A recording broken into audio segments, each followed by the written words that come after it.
अस्सलाम वालेकुम नाज़रीन, द चिलपिल विद उरूज के एक और एक्साइटिंग एपिसोड में उरूज रज़ा सयामी आपको खुश आमदीद कहती है। और आपसे प्रॉमिस किया था कि हम पॉलिटिकल एस्ट्रोलॉजी के इस प्रोग्राम में आपकी मुलाकात करवाते रहेंगे पाकिस्तान के पॉपुलर और बड़े नुमाया एस्ट्रोलॉजर्स, पामिस्ट, न्यूमरोलॉजिस्ट और लोशो ग्रिड के जो एक्सपर्ट्स हैं उनसे। और आज मेरी खुशकिस्मती है कि मेरे व्लॉग में वो शख्सियत तशरीफ़ लाई है कि जिनके इदारे की जंतरी मैं बचपन में अपने घर में देखती थी। आईना किस्मत इनका इदारा है जो कि 1947 से काम कर रहा है एस्ट्रोलॉजी के मैदान में और जंतरी के मैदान में। मैगजीन है, पीडीएफ फॉर्म है, हर चीज़ है। और इनका अपना यूट्यूब चैनल भी है, आप देखते होंगे और उनकी प्रोडिक्शंस जो हैं उनसे भी मुस्तफ़ीद होते होंगे। तो मेरे लिए बहुत आज लकी डे है कि सैयद मुसव्वर अली जंजानी आज चिलपिल विद उरूज में मौजूद हैं। अस्सलाम वालेकुम सर। वालेकुम अस्सलाम। कैसी आप? खैरियत से हैं? ठीक है। जी जी, अल्लाह का बहुत एहसान है। Thank you so very much for joining us because I am feeling really excited. तो जो मेरे व्यूअर्स हैं वो भी बड़े एक्साइटेड होंगे क्योंकि आपको नहीं, माशाल्लाह इट्स बहुत ज़्यादा। माय प्लेयर और जी। इट्स माय प्लेयर और I am very thankful to you that you are honouring me for having me on your programme. तो इस एतबार से इंशाल्लाह कोशिश करेंगे कि लोगों को हम कोई अच्छी उम्मीद दें, कोई अच्छी प्रेडिक्शंस करें और लोग जो थोड़ी सी मायूसी में हैं उनको डिप्रेशन से बाहर निकाला जाए। Perfect, perfect. So let's begin with the very first question, जो कि हमारी ऑडियंस का बड़ा फेवरेट क्वेश्चन है और वो ये जानना चाहते हैं कि इमरान खान का फ्यूचर क्या है, मुस्तकबिल क्या है। वेल, इसमें देखा जाए तो शुरू हम करते हैं अल्लाह ताला के नाम से, क्योंकि वो ही हमारा खालिक व मखलूक है, तख्लीक करदा है। और कायनात के जितने भी अलूम है ऑब्वियसली अल्लाह ताला की तख्लीक करदा है, इंसानों को वदियत करता है और अम्बिया के जरिए हमारे तक आए हैं। और हम जब बात करते हैं इल्म नजूम की, तो इल्म नजूम के ऊपर भी हम जब कोई भी प्रोडिक्शन दे रहे होते हैं बीइंग अ मुस्लिम, तो हमारा जो सोच और हमारी जो माइंड होती है और हमारी जो रीडिंग्स होती है वो इसी ईमान के बाद शुरू होती है कि आम आलिमुल गैब जो है वो अल्लाह ताला की ज़ात है। और आलमुल गैब चूंकि अल्लाह ताला की ज़ात है और उसी के ही थोड़े से दिए हुए इल्म से हम कुछ ना कुछ गाइड करने की, कुछ ना कुछ ये जसारत करते हैं कि हम चीज़ों को थोड़ा सा प्रोडिक्ट कर सकें। जी। अब इसमें अगर खान साहब के चार्ट को देखा जाए तो नो डाउट खान साहब का जो चार्ट है वो एक करिज्मेटिक पर्सनालिटी से हामिल है, कि उनकी पर्सनालिटी में एक करिज्मा है, एक कशिश है जो कि हमेशा से उनकी शख्सियत का खासा रहा है। और खान साहब के जायचे में उनकी ज़िंदगी में अरूजो ज़वाल की जो कहानी और अरूजो ज़वाल की जो स्टोरी है वो उनके कहीं ना कहीं पे उनके ऐसे प्रोफेशन या करियर में भी रही जो कि उनका बाय एक तो सिलेक्टिव था क्रिकेट के एतबार से। फिर उसके बाद जब वो पॉलिटिक्स में भी आए तो पॉलिटिक्स में भी उनको इनिशियली तौर के ऊपर वो अरूज या वो पजीराई नहीं मिलना शुरू हुई और उसमें भी थोड़ा सा उनको एक टाइम लगा जब तक उनके सितारे इतने ताकतवर या स्ट्रांग नहीं हो गए। और अब तक वो इतने स्ट्रांग चल रहे हैं कि अवाम के दिलों से वो नहीं निकल पा रहे। तो नो डाउट उनका चार्ट एक इटसेल्फ बहुत स्ट्रांग चार्ट है, लेकिन वक्ती तौर के ऊपर उनकी जो प्लानिटरी कम्बिनेशन अभी बनी हुई हैं वो उनके लिए को बहुत ज़्यादा अच्छी नहीं है। और ये दौर इनकी ज़िंदगी में स्टार्ट हुआ था अगस्त 2024 में। अगस्त 2024 में उनकी ज़िंदगी में एक ऐसा दौर स्टार्ट हुआ जो कि उनके लिए थोड़ा सा खराबी, सख्ती, परेशानी और प्रॉब्लम लेके आ रहा है। अब ये दौर इनकी ज़िंदगी में काफ़ी हद तक जो इसका मेजर फेज है वो इनका ख़त्म हो चुका हुआ है और वो ख़त्म हुआ है सितंबर 2025 में।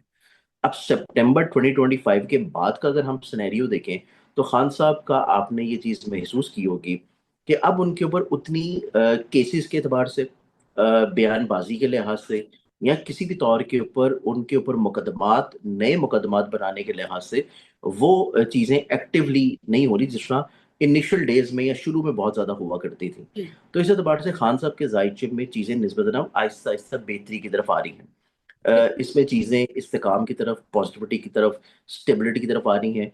और खान साहब के जायचा में जो सख्ती, खराबी, परेशानी वाला दौर था ये इंशाल्लाह काफ़ी हद तक ख़त्म हो जाएगा इसी साल के खात्मे के साथ।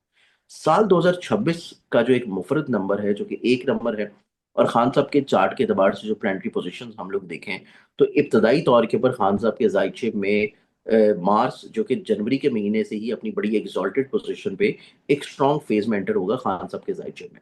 तो खान साहब के लिए आसानियां नजर आती हैं, खान साहब के लिए चीज़ें पॉजिटिविटी की तरफ आती हुई नजर आती हैं कि अल्लाह ताला उनको बड़ी जल्दी जो है अपने चाहने वालों के दरमियान लेके आएगा। गो के पॉलिटिकली तौर के ऊपर दोबारा उनको वो तकवीत या वो इक्तदार या वो स्ट्रेंथ नहीं मिलेगी, लेकिन उनको रिलीफ मिल जाएगा ठीक है। कि वो कैद तन्हाई से बाहर निकल आए, उनको किसी बेहतर या अच्छी जगह के ऊपर शिफ्ट कर दिया जाए, उनके लिए चीज़ें थोड़ी सी आसान कर दी जाए, उनको मजीद जो उनके ऊपर मुकदमात चल रहे हैं उन मुकदमात में उनको रिलीफ मिल जाए, या मुकदमात के जो रिजल्ट्स हैं उसमें किसी तौर के ऊपर इल्ज़ामात जो हैं उनसे उनको बरी कर दिया जाए। तो ये चीज़ अगले आने वाले चंद एक महीनों में आप इंशाल्लाह देखेंगी, और हमारे जितने भी चाहने वाले हैं, खान साहब के जितने भी फ़ैन फॉलोइंग्स हैं, उनके लिए अच्छी खबर ये है कि खान साहब इंशाल्लाह बड़ी जल्दी कहीं न कहीं पे जेल से रिहा होंगे और उनको शिफ्ट कर दिया जाएगा किसी अच्छी बेहतर जगह के ऊपर। बाकी रही बात उनकी पॉलिटिकली तौर के ऊपर इक़्तिदार की, तो पॉलिटिकली तौर के ऊपर इक़्तिदार वाला जो मामला है, उसमें अरूज की अगर हम बात करें, कि जो अरूज उन्होंने अपने माज़ी में देखा है, जिस अरूज से वो एकदम हटाए गए और फिर कैद कर लिए गए, उस अरूज की तरफ उनके सितारे कब पलटेंगे? तो उस अरूज की तरफ अगर हम देखें, तो वो बुलंदी, वो मर्तबा उनको ज़िंदगी में पॉलिटिकली तौर के ऊपर जो दोबारा मिलेगा, वो इनकी ज़िंदगी में जाके तब आएगा जब सैटर्न अपना हाउस चेंज करेगा, और सैटर्न ने अपना हाउस चेंज करना है अप्रैल 2027 में जाके। तो अप्रैल 2027 से पहले पॉलिटिकली तौर के ऊपर, इक़्तिदार के एतबार से, ताकत के लिहाज से, कामयाबी या स्ट्रेंथ के एतबार से उनकी वो पर्सनैलिटी या वो इमेज बिल्डिंग या वो इक़्तिदार वाला मामला नहीं होगा। लेकिन इंडिविजुअली तौर के ऊपर उनके ऊपर से सख्ती खत्म हो जाएगी। तो साल 2026 उनके ऊपर से सख्तियाँ खत्म होने का साल है। उनके लिए ज़िंदगी में रिहाई का साल है। उनके ऊपर से मुकदमात किसी तौर के ऊपर रिलीफ़ कर दे दें का साल है। तो इस एतबार से उनके सितारे स्ट्रॉन्ग ज़रूर हो रहे हैं, बेहतर ज़रूर हो रहे हैं, पॉज़िटिव ज़रूर हो रहे हैं। लेकिन अगर उनके फ़ैन उनको दोबारा से बरसरे इक़्तिदार देखना चाहते हैं, दोबारा से किसी एक बेहतर पोज़ीशन पे देखना चाहते हैं पॉलिटिकली तौर के ऊपर, तो उसमें भी थोड़ा उन्हें इंतज़ार करना पड़ेगा। उसमें अभी फ़ौरी तौर के ऊपर उनको इक़्तिदार वाला मामला नहीं मिल सकता। जंजानी साहब, आपने बड़ी बेहतरीन बात की कि देखिए, उनके उरूज तक जाने के रिश्ते में अभी बहुत सारे मराहिल हैं। सबसे पहला ऑब्वियसली, मरहला उनका ये है कि उनको एक बेहतर माहौल दिया जाए, उनकी फैमिली के साथ उनकी मुलाकातों का सिलसिला बहाल किया जाए। उसके अलावा बिल्कुल ये ऑब्वियसली। कि उनके जो मुकदमात हैं वो, और वो खान साहब जो हैं वो खुद भी यही चाहते हैं।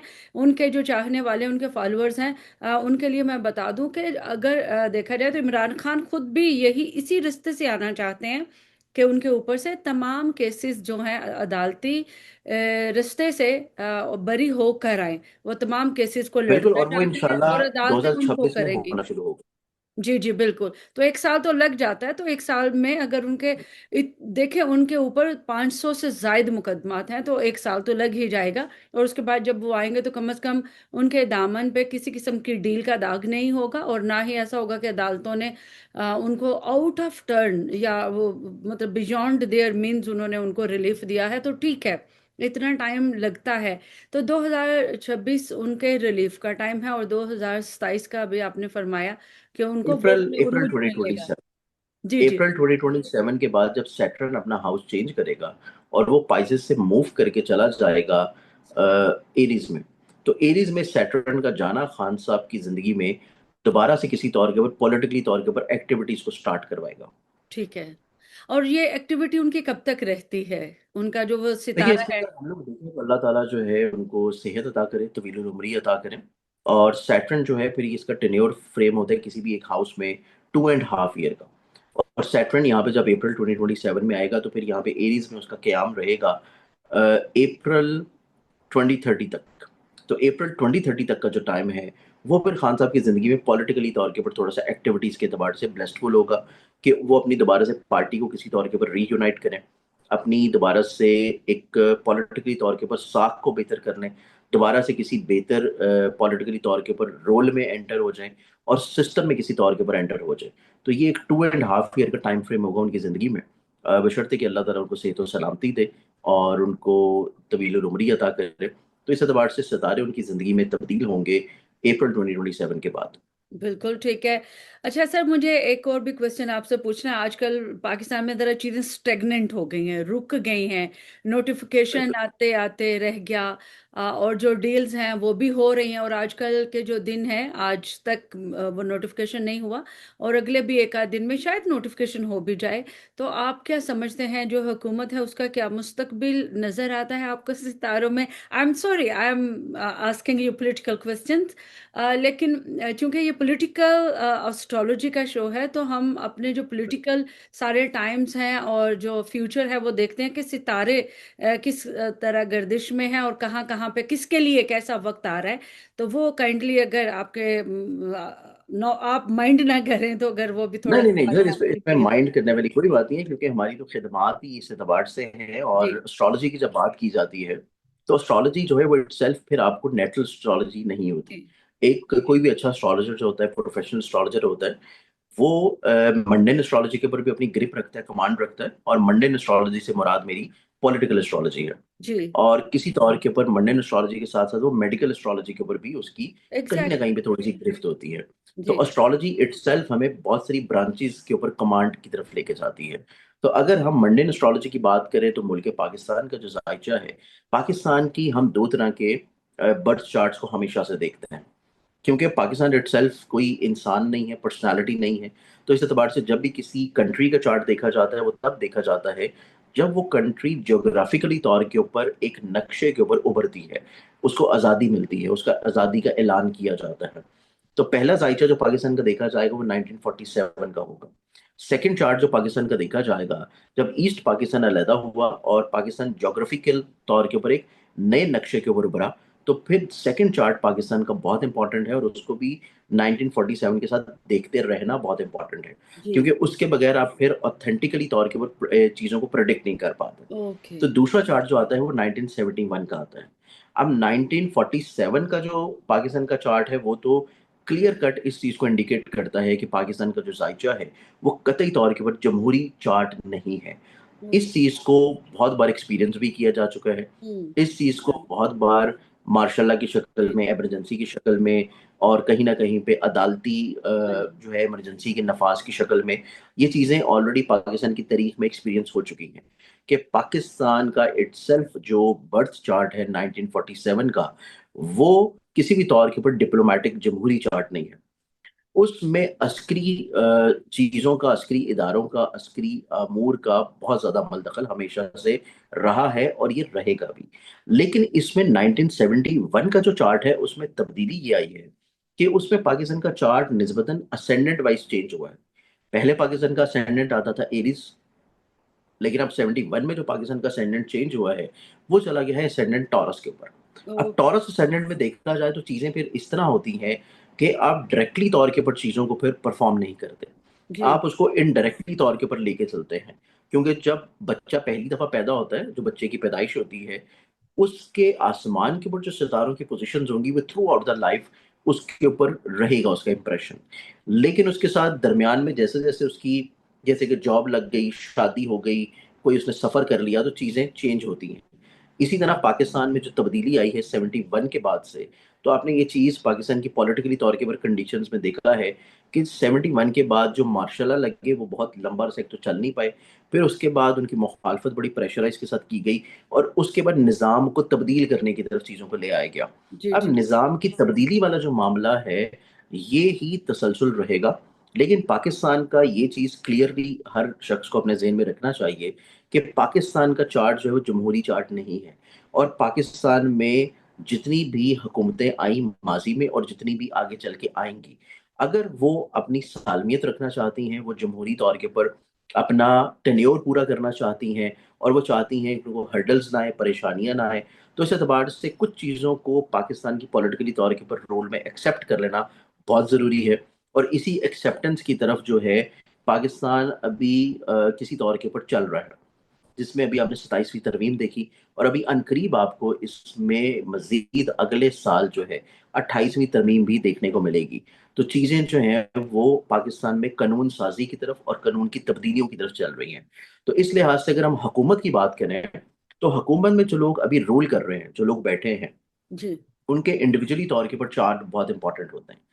ना सिर्फ इंडिविजुअली तौर के ऊपर चार्ट्स, बल्कि किसी भी जो कि रूलिंग पार्टी है या रूलिंग पर्सनालिटी है, जैसे कि हमारे प्राइम मिनिस्टर साहब हैं, हम्म। या हमारे जो प्रोविंशियल सीएम्स हैं, या हमारे प्रेसिडेंट हैं, उनका ओथ का टाइम बहुत इंपॉर्टेंट होता है। ओके। किसी भी शख्स का जो ओथ होता है जिस टाइम पे वो हल्फ उठा रहा है, वो इस चीज को रेक्टिफाई करता है, वो इस चीज को प्लानिटरी पोजीशंस के एतबार से हमें प्रेडिक्ट करने में मदद देता है कि ये शख्स अपना ओथ मुकम्मल करेगा, अपना टेन्योर मुकम्मल करेगा जिस चीज के बारे में ये हल्फ ले रहा है, या उसका जो टेन्योर है उसमें कितनी मुश्किलात होंगी, कितनी हर्डल्स होंगी, और वो कितने अरसे तक इस टेन्योर से हट जाएगा। तो इस बिल्कुल। एतबार से हमारी, आप ये समझ लें कि बदकिस्मती इस दफ़ा भी यही है कि हमारे जो प्राइम मिनिस्टर साहब हैं, उन्होंने जो ओथ का टाइम है, जिस टाइम के ऊपर उन्होंने ओथ लिया था, उनके अपने सितारे तो कमज़ोर नहीं है, उनके अपने सितारे जायचे के प्लानिटरी पोजीशंस के वक्ती तौर के ऊपर अच्छे चल रहे हैं, क्योंकि जुपिटर जो है उसने अभी अपना हाउस चेंज किया है, और जुपिटर अभी वक्ती तौर के ऊपर मौजूद है कैंसर में, अपने एग्जॉल्टेड हाउस में। गो कि ये 2 दिन के बाद 4 दिसंबर को चेंज कर देगा, वापस जेमिनाई में जाएगा, फिर अगले साल ये दोबारा कैंसर में आएगा। तो अभी हमारे जो प्राइम मिनिस्टर साहब हैं उनका अपना चार्ट स्ट्रांग है, लेकिन जो उन्होंने ओथ लिया है, उनका ओथ का चार्ट बहुत अच्छा नहीं था, वो मुनकलिब जायचा था।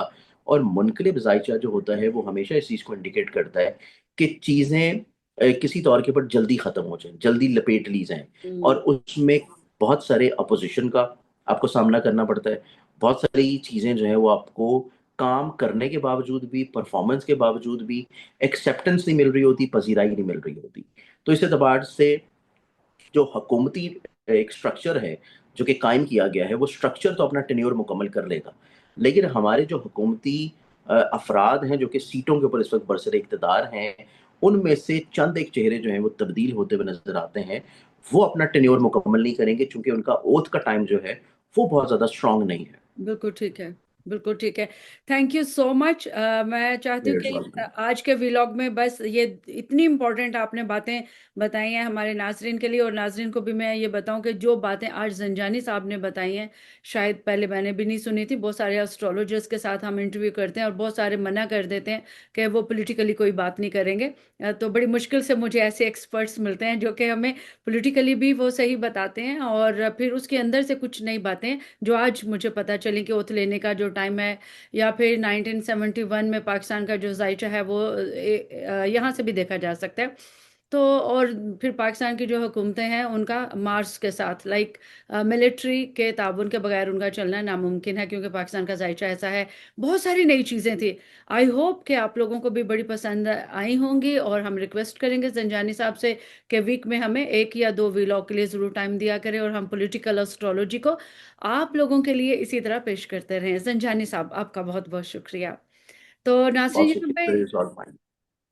Your welcome. तो यहाँ पर आप लोगों से जाते जाते एक ही रिक्वेस्ट होती है, और रिक्वेस्ट करने से पहले मैं बताऊं कि पूरे व्लॉग में जंजानी साहब का फ़ोन नंबर और उनकी वेबसाइट का लिंक हम दे देंगे। आप उनसे रब्ता कर सकते हैं, अपनी रीडिंग बुक करा सकते हैं, कंपैटिबिलिटी चेक करवा सकते हैं, कोई नया कारोबार शुरू करना चाहें, बाहर जाना चाहें, कुछ भी आप अपनी ज़िंदगी में पूछना चाहें अपने जायचे के हिसाब से, जंजानी साहब से आप रब्ता कर सकते हैं। और वही एक request, like share and subscribe जरूर कीजिए मेरा चैनल अगर आपको कोई भी चीज़ अच्छी लगी है। और कल आपके लिए एक और एस्ट्रोलॉजर को हम लेकर आएंगे और आपके तमाम सवालों के जवाब देंगे।